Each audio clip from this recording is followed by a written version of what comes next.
Please continue to pray over my dad. He's having more complications. Previously, he had issues with his heart, and they put in a pacemaker / defibrillator. He's had a couple episodes, and it's taken a toll on him. He's back home, and now he's dealing with some excess swelling. And just pray over him that he doesn't have to go to the hospital again. Okay, keep prayers over Heather's father, who's having a lot of complications and had a lot of procedures lately, and keep him in prayer and his family and his caregivers in prayer. Yes? John's brother Larry that lives in Texas has some very serious health issues going on. Okay, keep John's brother that lives in Texas, he's got health problems, so keep him in continual prayer, plus his family, and develop him in prayer, and lots of prayer. Yes? Gail and I have both had doctor's appointments this week, and there's a big test and some other stuff. Okay, keep the plums because of the test they're having in that. Keep them in prayer for that. Any other prayers or prayers? I know my youngest daughter, she's going in August, my wife corrected me. August for training for deployment, and it is going to be deployed, so keep her in prayer this fall. Any other prayers? Okay, if you would. Yes, Richard.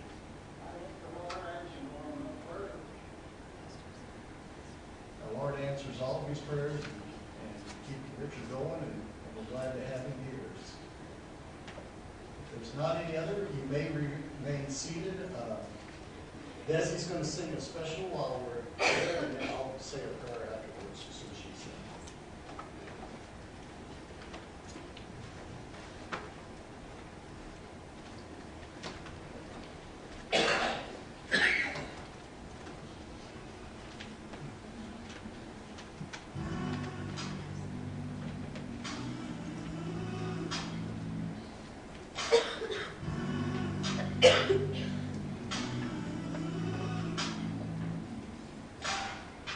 Why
prayers to you. We know there was many, whether it was verbal or silent, and we know that you'll answer each and every one. Father, we thank you for many of the praises that we have. Everything we have is because of you and what we smell, see, hear. Everything is from you. Father, be with Nick as he leads us in the message today and still God's love in every one of us. Be with us, Father, in Jesus' name we pray. Amen. All right, we have kiddos down downstairs at this time. Kiddos downstairs at this time. And we've got a middle school class in the back. Middle school class in the back. Everybody else, if you go ahead and open up to Genesis chapter 28. Genesis chapter 28. We're going to continue on. Jacob, on page 43 of your Pew Bibles, page 43 of your Pew Bibles this morning. You open up to Genesis chapter 28, verses 10 and following, is on page 43 of your Pew Bibles. Now, in World War II, we had a lot of the United States had a lot of real fear and concern, and legitimate concern about an invasion on the eastern coast by Germany. As a matter of fact, we actually had some U-boats that attacked up around our eastern coast. And at that time, what happened was the dollar was backed by gold, right? It was the gold standard. And what happened at that time, the gold that the United States had was dispersed between different banks up and down the east coast. Now that's not a really good place to have all your country's assets when you're concerned about an invasion on the east coast. And so they decided that they were going to move that gold from the east coast into Fort Knox, Kentucky, a landlocked state, right in the middle of the Army's mechanized infantry, the safest spot that they could find to sort of secure the country's assets and the country's valuables. Now, does anybody know how they moved it?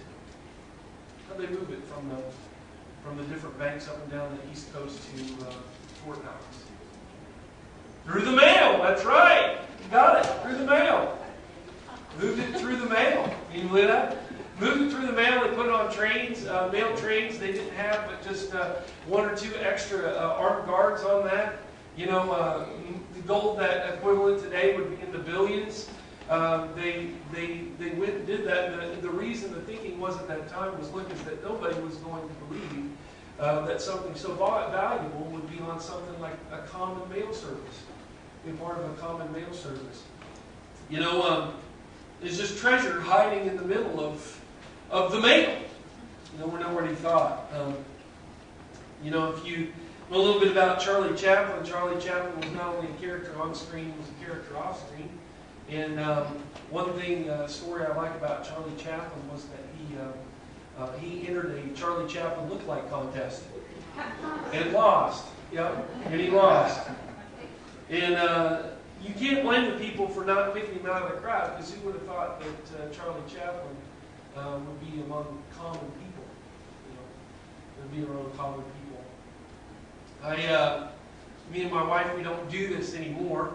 We used to do it a lot back when something called geocaching. Has anybody heard of geocaching? You guys know what that is? Geocaching? Yeah. We did it back when you actually had like a device that you held in your hand that was a GPS instead of, you know, a computer in your hand that you call and everything else. And what it is it can be any from things from something large like an ammo canister full of stuff, or it could be something as small that had micro geocaches where they took like little SD card boxes and put a little piece of paper in there. But what you did is you took something and you would put a GPS coordinate on it. You'd hide it somewhere in some place, put a GPS coordinate on it, and people would go around and find these. And they were all, the cool thing about it was they were all, you know, in places where nobody would look, but everybody's walking around. Like, one of my favorite was in the Walmart parking lot in Owensville. You go to have a light post, and at the base of those light posts is like a little shield. And if you pulled up that shield a little bit, you could pull out the geocache that was attached to it. People walking past that all the time. That one was my favorite because it had a little piece of fishing line attached to the geocache, which was on the other end was a fake spider. So my wife really loved that one. That was her favorite. But see, the sort of thing as we're pulling this together is that you find some value in common places, and you found important people like Charlie Chaplin among common people, and you could find something that was invaluable in a common service like the mail. We find Jacob in the same incident here in Genesis chapter 28. In Genesis chapter 28, if we're remembering what we did with Jacob, let's back up here for a moment. We've got to remember Jacob. I wanted to pick up certain things, elements from each of the passages, or each of the parts we looked at about Jacob. First of all, we're introduced to Jacob, and he's the struggling guy. That's what his name means. It means to grasp at one's heel, right? We find Jacob to begin with, for what he's doing, and he's trying, even at birth, to pull himself to first place. But we find even at birth that he's unable to do it, not by his own strength. He's not able to be first by his own strength. And we find that last time we talked about the fact that he stole a blessing from his brother Esau, right? He actually stole it from his father Isaac. Remember we talked about that last week. And the thing is about that blessing was, if you remember the blessing was that Jacob would be really, really prosperous, and that he would rule over his brother. But here is the thing here, is that at this point Jacob's neither. Jacob's on the run. Remember? Do you remember last week where we left off? Last week what happened was Esau is ready to kill Jacob. And so Jacob's mama says, you go run to my brother Laban. And so he's on his way running to his uncle. So here we find Jacob not prosperous. We find him with a whole lot of nothing. And we find him not ruling over his brother. We find him running from his brother. See, that's the thing when we come to these plans, when we come to Jacob. Jacob's not the protagonist. God's the protagonist. God blesses Jacob despite Jacob. And so he's going from point A to point B. And he goes and he lays down and he goes to sleep. And this is what we find. Look at verse 10 of Genesis chapter 28. It says, Jacob left Beersheba and set out for Haran. And when he reached a certain place, he stopped by the night because the sun had set. Taking one of the stones there, he put it under his head and lay down to sleep. He had a dream in which he saw the stairway resting on the earth, with its top reaching to heaven, and the angels of God were ascending and descending on it. There above it stood the Lord, and he said, I am the Lord, the God of your father Abraham, and the God of Isaac. I will give you and your descendants the land on which you are lying. Your descendants will be like the dust of the earth, and you will spread out to the west, and to the east, and to the north, and to the south. And all peoples in the earth will be blessed through you and your offspring. I am with you and will watch over you wherever you go, and I will bring you back to this land. I love this part here in verse 15. He's in here. I will not leave you until I have done what I have promised. Now this is a beautiful section here. This is one of the keys in knowing Jacob. The reason is because this is not a blessing that Jacob could steal. This is something that God had approached Jacob, this guy, the struggling guy, Jacob. He approached him in the middle of the night. And he goes to Jacob and he says, I will not leave you until I have done what I have promised you. I'm going to be with you. I'm going to watch over you. I'm going to bless you wherever you are. Jacob. Now, look at Jacob's reaction in verse 16. It says, when Jacob awoke from his sleep, he thought, surely the Lord is in this place, and I was not aware of it. He was afraid and said, how awesome is this place? This is none other than the house of God. This is the gates of heaven. I mean, think about what he just saw. He saw this vision in Jacob's ladder, or Jacob's staircase, actually, where what happens is here was the connection between heaven and earth. It was a connection between heaven and earth, and it was passable. You saw the angels ascending and descending. And here was Jacob, and he goes, and he was in between point A and point B. It wasn't point A and at one point B. He was on his way from one important spot to another important spot, and laid his head down on this common rock in the middle of nowhere and said, oh my goodness, this is the place where heaven and earth meet. I never would have thought that. I thought this was just a common rock in a common place, and I was a common dude going from point A to point B.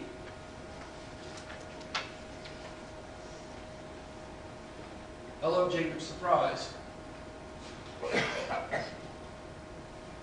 Now we got to get Jacob here. We have to laugh at him a little bit as he goes through here in his reaction. He's got this first reaction. We expect this first reaction. The first reaction would be like, wow, what have I found? The next reaction is the reaction of the struggling guy. It's a guy who struggles with other people to make sure that he's first. He's the one that understands bargaining. That's the way that his understanding is. This is a very Jacob reaction. Look what he does next here. He says, early the next morning, Jacob took the stone he had placed under his head, set it up as a pillar, and poured oil on top of it. And he called that place Bethel, though the city used to be called Luz.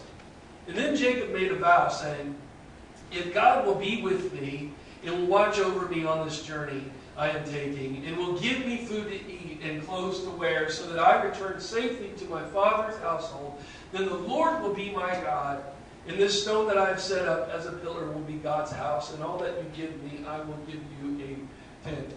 I think it's funny. Here he goes. He says, wow, this is a place where heaven and earth meet, and God just said he's going to be with me until his promises are fulfilled. Okay, so let me wrestle with him and get what I'm talking about. He goes and he says, all right, God, fantastic. So if you'll do this and this and this and this and this, then guess what? Oh, you'll be my God and I'll give you a tent. Deal? You can almost get a handshake, out there for Jacob as he's going through this. That's a concept that Jacob can't get yet.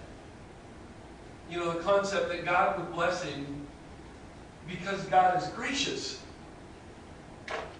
Grace, it's unmerited, unearned favor. There's no math equation. It wasn't A plus B equals grace. No, this is Jacob, the struggling guy, going from point A to point B, half scoundrel, but knows that God's valuable. And God comes to him and says, hey man, I'm going to bless you. Jacob can't get it yet.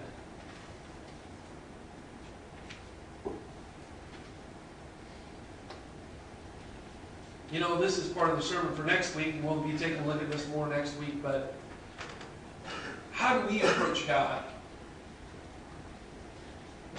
Do we approach God in this sort of math equation sort of way, going and receiving God's grace and going and saying, okay, I'm going to do this, this, this, and this, so that you for certain have to be my God? You're going to do this for me, and I'll give you a tenth. It's interesting as we go through this. This is a spoiler alert. God's gonna honor this. God's gonna honor this thing that Jacob has here. He's gonna honor the promise that Isaac gave or the blessing that Isaac gave to Jacob. But it's not because God's under some sort of contractual agreement. It's because God's been out to bless Jacob from the beginning, whether Jacob understood that or not. So this is a beautiful thing. It's here in the middle of nowhere, and from point A to point B. In this common place, Jacob finds the uncommon. He finds where heaven and earth meets. This common man, Jacob finds this. I want to shift gears a little bit here. And I think you'll see why when we get to the end of the passage with it. But I want us to go ahead and open up to John, the Gospel of John. Would you do that for me, please? Open up to the Gospel of John. Got New Testament, Matthew, Mark, Luke, John. You're going to be in the first chapter. We looked at the first chapter last week as well. The first chapter of John just sort of goes with Jacob. First chapter of John, we're going to be looking at John chapter 1, verses 43 and following. And we have the situation where this guy named Philip, he goes and he's met Jesus, and he wants to tell his brother about it. He goes and says in verse 43, he says, the next day Jesus decided to leave for Galilee. Finding Philip, he said to him, follow me. Philip, like Andrew and Peter, was from the town of Bethsaida. Philip found Nathanael and told him, we have found the one Moses wrote about in the law, and about the prophets also wrote, Jesus of Nazareth, the son of Joseph. Nazareth? Can anything good come from there? Nathanael asked. Come and see, said Philip.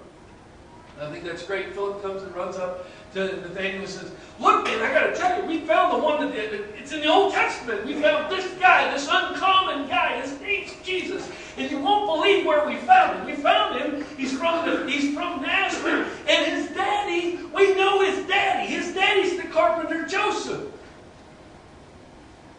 I love what Nathanael's reply is. Nazareth, can anything good come from there? According to Harper's Bible Dictionary, Nazareth was a small agricultural town of about 1,600 to 2,000 population, and it was located a few miles from a major highway to Egypt.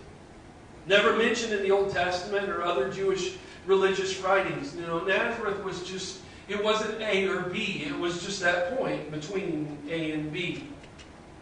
It's just a common place. It was just a common small town. It was just, that point where 19 and 28 meet.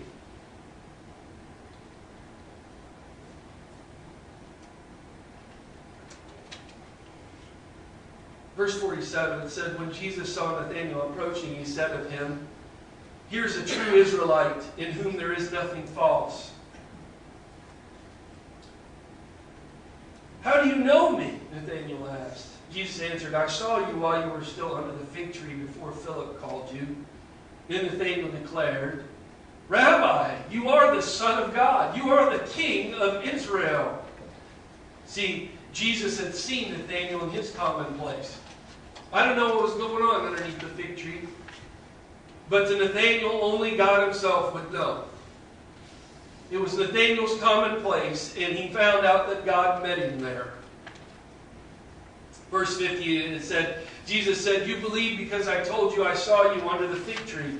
You shall see greater things than that. He then added, I tell you the truth, you shall see heaven open and the angels of God ascending and descending on the Son of Man. Now that sounds real familiar there, that last part, doesn't it? It said, he then added, I tell you the truth, you shall see heaven open and the angels of God ascending and descending on the Son of Man. Well, that sounds like Jacob's dream, doesn't it?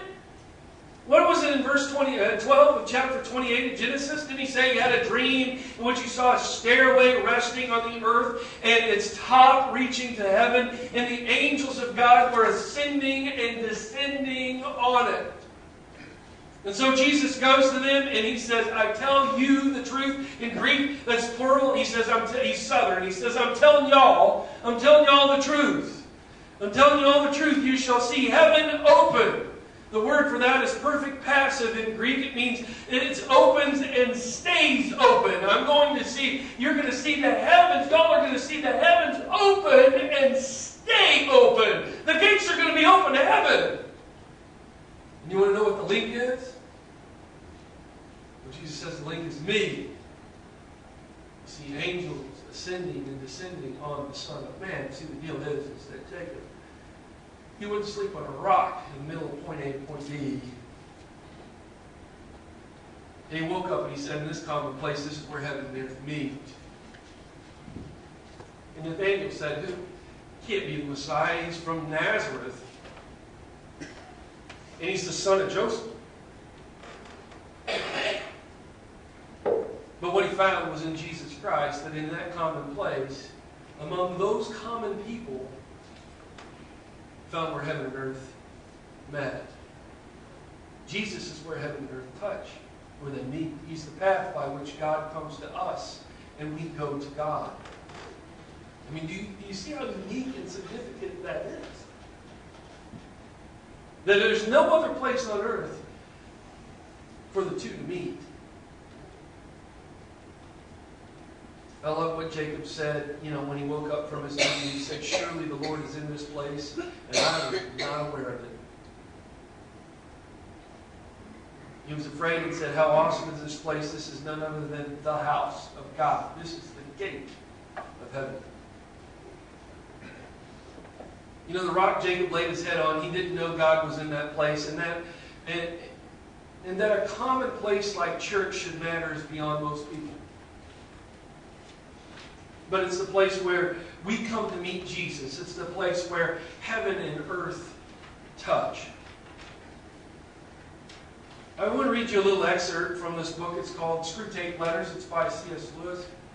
You can't go wrong if you read C.S. Lewis. What the book's about is C.S. Lewis. He writes as if he is one demon, a greater demon, writing to a lesser demon.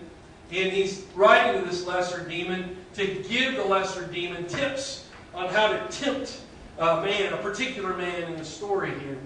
And the idea, the concept of the book is so that we can kind of get a backside view of what tempts us and some failings that we have as people and what we can do to make sure that we are strongly in the camp of the Lord.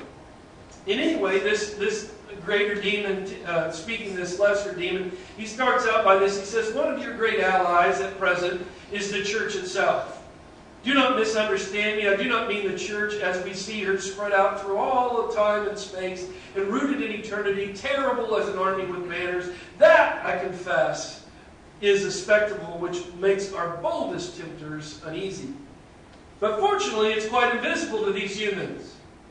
And he talks about this guy. He says, when he gets to his pew and looks around him, he sees just that selection of his neighbors whom he had hitherto avoided.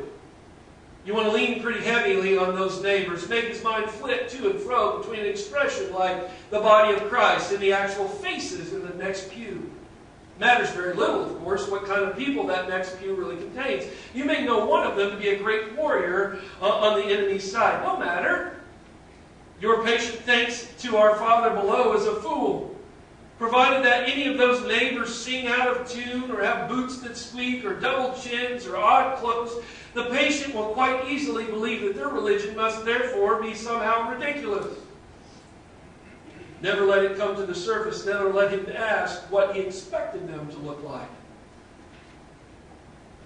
Goes on and he says, I've been writing hitherto on the assumption that people in the next pew afford no rational ground for disappointment. Of course, if they do, if the patient knows that the woman with the absurd hat is a fanatical bridge player, or the man with squeaky boots a miser and an extortioner, then your task is so much the easier. All you have to do is to keep out of his mind the question, listen, if I, being what I am, can consider that I am in some way a Christian, why should the different vices of those people in the next pew prove that their religion is more hypocrisy and convention?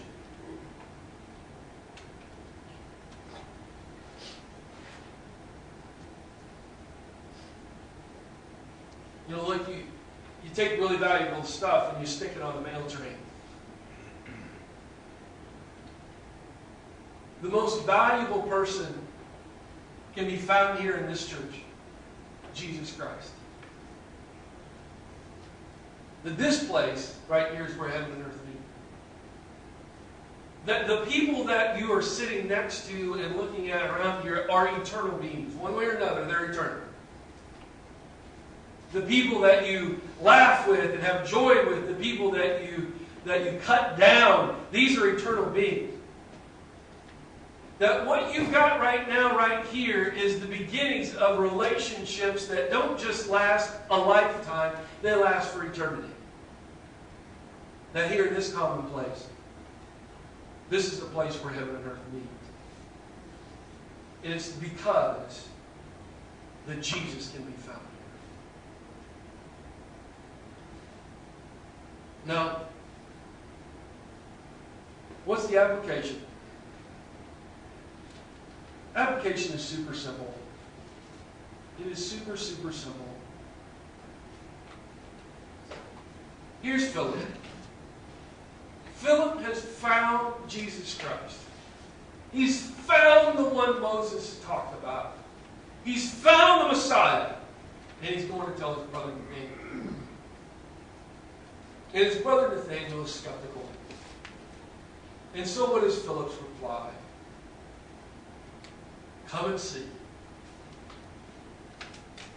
If Owensville Christian Church, if this place, these people have made an eternal difference in your life, won't you call even the skeptical and say, come here and see.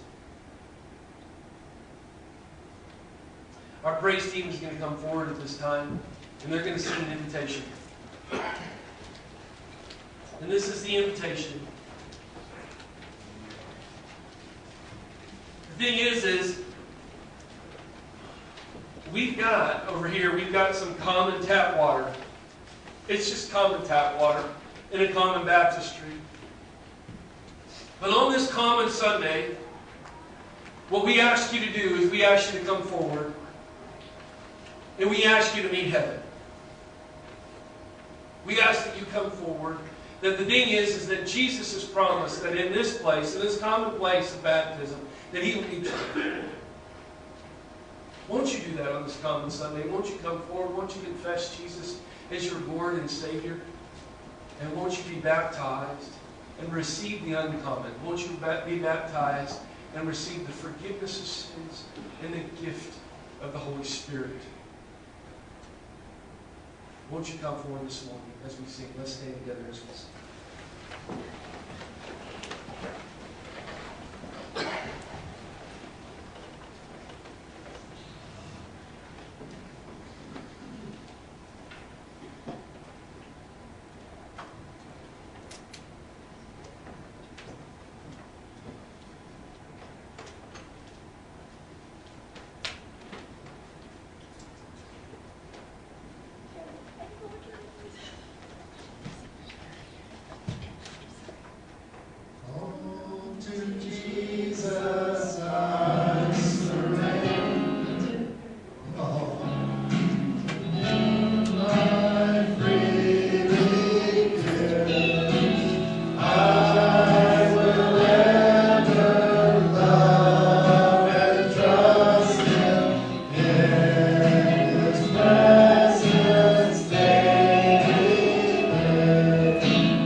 At the foot of the cross, where grace and suffering meet, you have shown me your love through the judgment you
You know how sometimes you just don't do it, you know what you're supposed to do?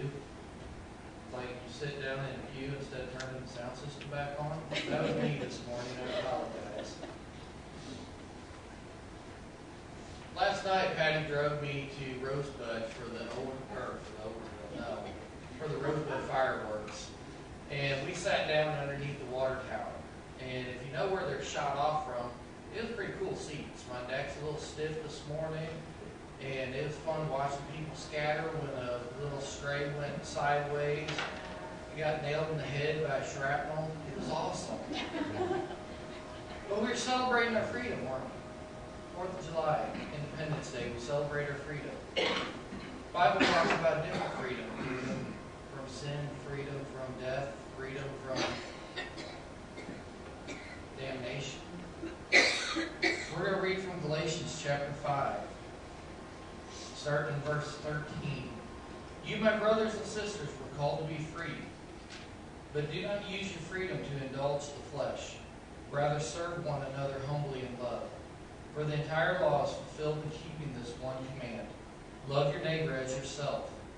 If you bite and devour each other, watch out, or you will be destroyed by each other. So I say, walk by the Spirit, and you will not gratify the desires of the flesh. For the flesh desires what is contrary to the Spirit, and the Spirit what is contrary to the flesh. They are in conflict with each other, so that you are not to do whatever you want. But if you are led by the Spirit, you are not under the law. Back on the first verse of chapter 5. It is for freedom that Christ has set us free.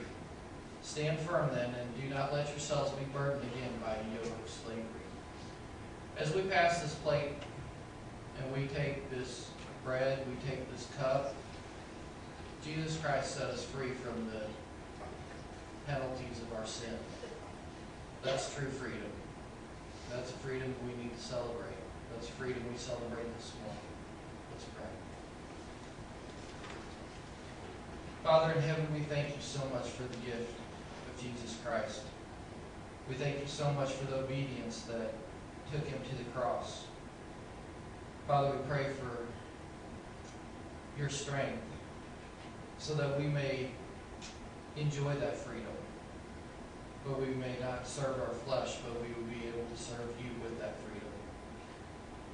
Father, we rejoice that we don't have to be good enough. We rejoice that we don't have to earn it. We don't have to pay for it. It's by your grace. And Father, I'm so, so grateful. Father, as we pass this plate, I pray that you'd help us to remember that gift. I pray that you'd help us to see the ways that we can serve you, that we can use our freedom to bring glory and honor and praise to you. It's in Christ's name we pray.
Father in heaven, we thank you so much for the many blessings that you've given us, that you've entrusted us with. And Father, I pray that as we give back to you a portion of what you've entrusted us with, that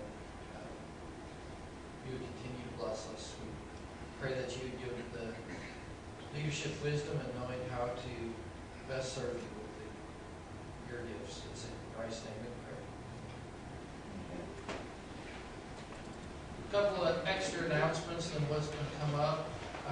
August 21st, we'll start back with Impact, and Lisa's putting together meal teams. She's going to put in the next couple of weeks, look in your bulletin, there'll be a little handout in there. Be thinking about different meals that you would enjoy, and there'll be a couple other questions on there. Also, if you are able to help prepare a meal, maybe once a month, once every other month, please see Lisa. She's trying to put those schedules together. So, electronic giving is available. It's pretty easy. If you go to OCC40, there's a link.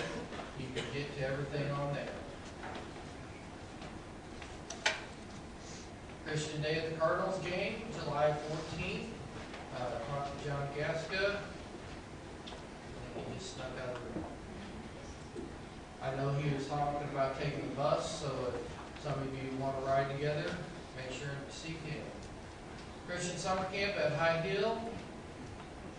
Information at highhillcamp.org, and talk to Miss Brenda. AMP. This one, you still have things to hand out? Okay. Kevin has an envelope, and in his envelope, he has a little plastic keychain, and on it is a name of one of the students or the staff that is going. If you would be so interested, see Kevin after service, get one, and this is to serve as a reminder for you every day to be praying for that student or that staff member that's getting ready to go on this trip. So I'd encourage you to hook up with Kevin after service. And that's it. Praise team, come on back up. They're sneaking out. Father in heaven, we thank you so much for the opportunity to be here this morning. We thank you for the wisdom that we can take from your word. Father, we thank you for the opportunity to have our freedom. Father, I pray that you would help us as we go through our weeks, through our months, that we exercise that freedom in a way that pleases you. Father, we love you and we thank you. It's in Jesus' name we pray. If you would, please be standing as we sing.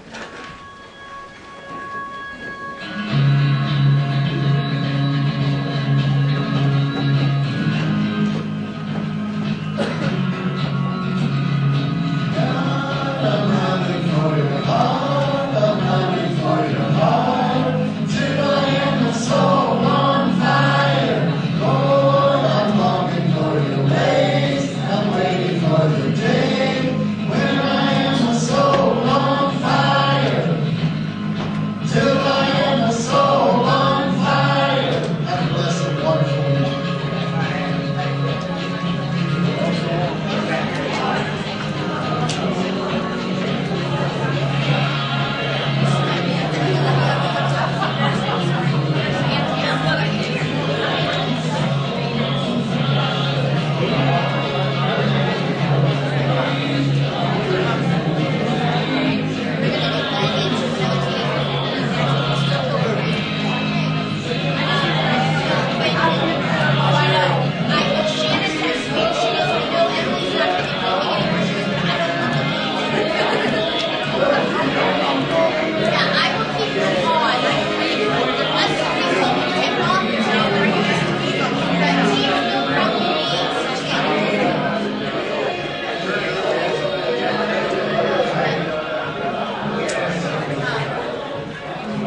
I know, but you could be on that one.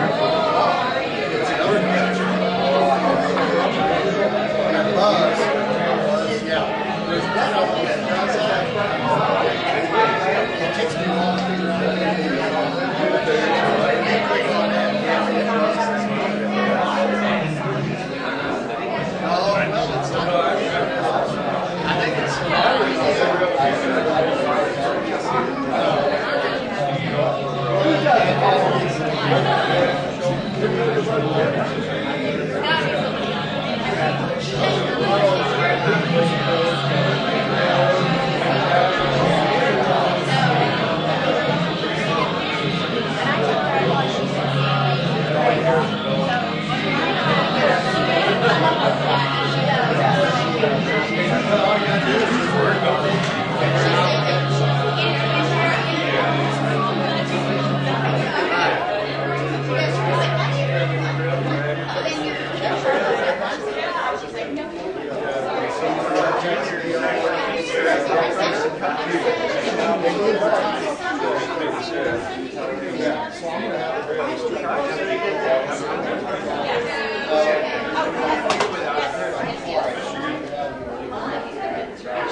Yeah.